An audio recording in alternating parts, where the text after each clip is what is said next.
Hello, this is Frank Antonetti. Welcome to my sofa. Today's subject is about God and math. The reason why you probably wonder why am I talking about God and math at the same time? Actually, the truth is the laws of God in our universe are mathematical. We're in a particular realm that is pre-designed before we came here to function with pre-designated laws of physics. We agreed that we're going to be in this realm, and we're going to subject ourselves to these laws. Thus, we're here, and thus these laws are in effect. And these laws affect us in our everyday life. That's a grounding explanation of who we are in the world. Now to get on to God.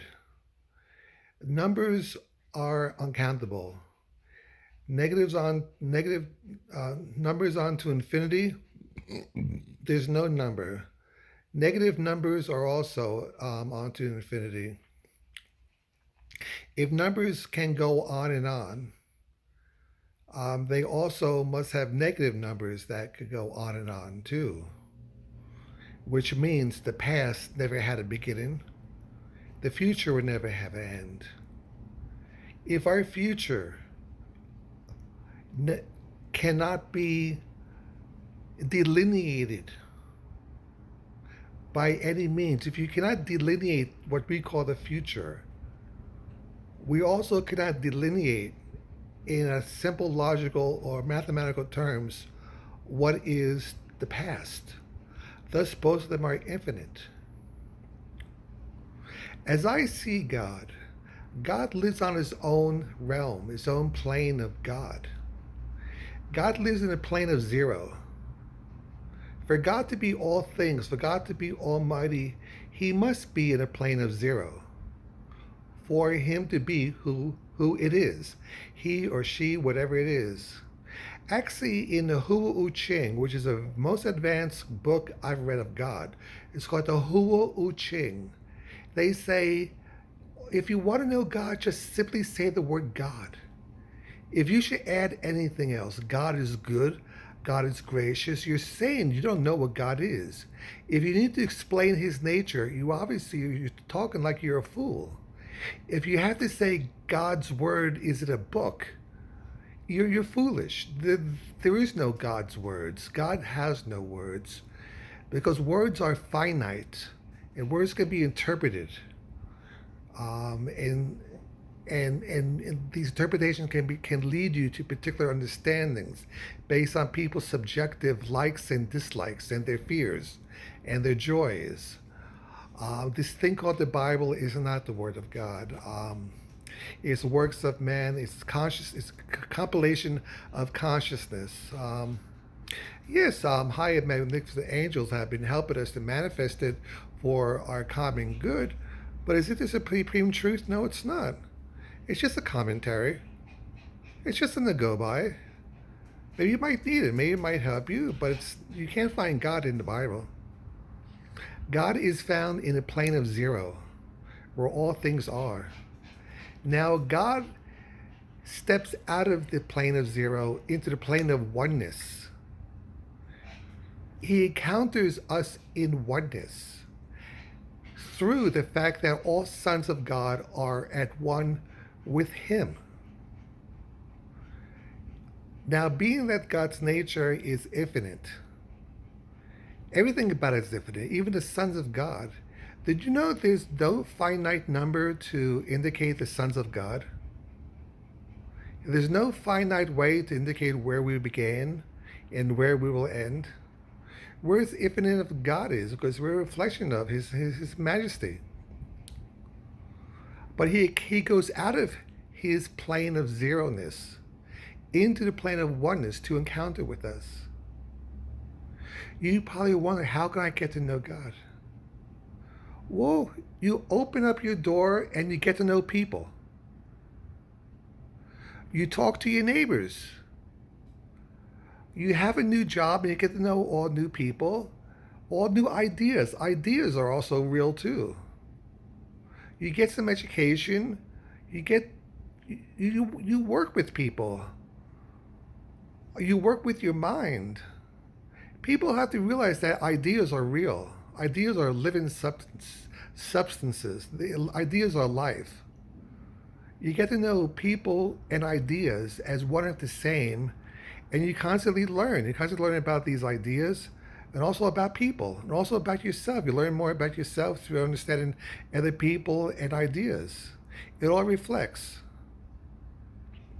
These understandings I've written partially on in my book, The Enigma of God, A Revelation to Man. I don't have the book with me right now. It's in my closet.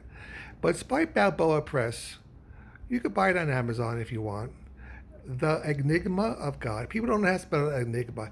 Enigma. The Enigma of God, comma, A Revelation to Man.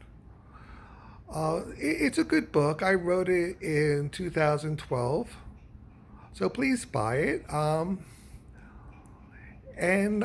also ask people to work off your intuition. The nature of God is truly within. You can have a meaningful conversation with your husband, wife, or a kid, and you're going to feel the Spirit of God with you with that person. If your relationships are strained, you have a bad marriage, you have bad friends, the kids are not doing good. Obviously, you have a strange routing with your source. The routine of what you truly are is out of line.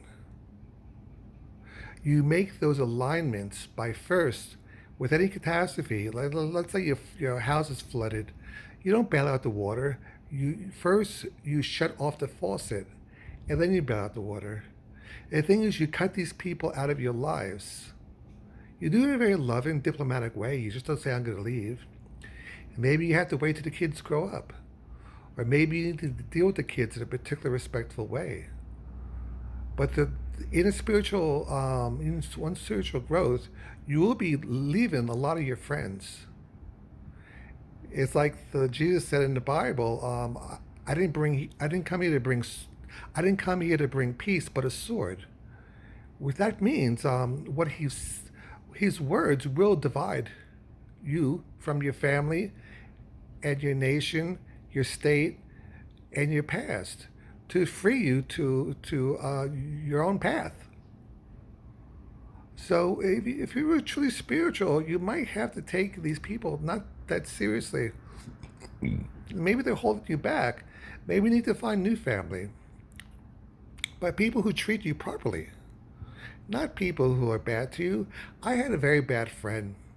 His name is Michael. I don't mean to fit anyone named Michael, but I was lonely. But he was annoying, but I didn't let him bother me.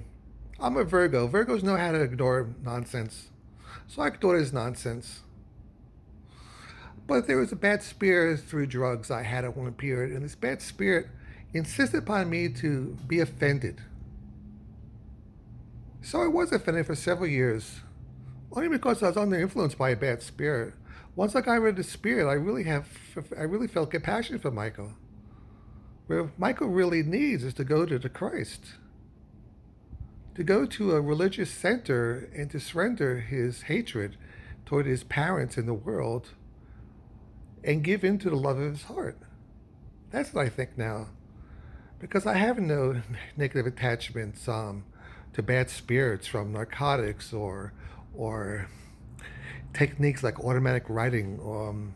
I have a video on automatic writing. It's very negative. I attracted a very negative spirit who held me back, who helped me in many wonderful ways, but helped me to be vindictive. It hurt other people, hurt me. But I got rid of that spirit, and things are much better. My dog Bozo's all over me. You can hear him now. You see Bozo?